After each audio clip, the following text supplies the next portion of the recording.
இட்லி தோசை சாப்பிட்டு போர் ஆச்சா? இன்றைக்கோட recipe breakfast recipe அவலுக்கு எப்படி பண்ணுறதுன்னு பார்க்கலாம்.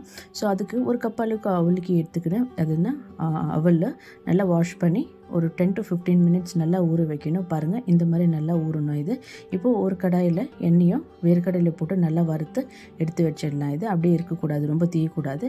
ஸோ அதே எண்ணெயில் கொஞ்சமாக கடுகு சீரகம் ஆட் பண்ணிக்கோங்க. கட் பண்ணி வச்சுருக்கிற ஒரு ஒன்றுனா இல்லை 2 வெங்காயம் நல்லா ஸ்லைஸாக கட் பண்ணி நல்லா வதக்கி எடுத்துக்கோங்க. கொஞ்சமாக கறிவேப்பிலையை போட்டுட்டு கட் பண்ணி வச்சுக்கிற 2 தக்காளி, கொஞ்சமாக ஒரு 4-5 பச்சை மிளகாய் இந்த மாதிரி ஸ்லைஸாக கட் பண்ணி வச்சுருக்கிறேன். அதுவும் போட்டுட்டு நல்லா வதக்கி எடுத்துக்கணும். கூட தேவையான அளவுக்கு உப்பு, கொஞ்சம் மஞ்சள் பொடி ஆட் பண்ணிக்கினேன்.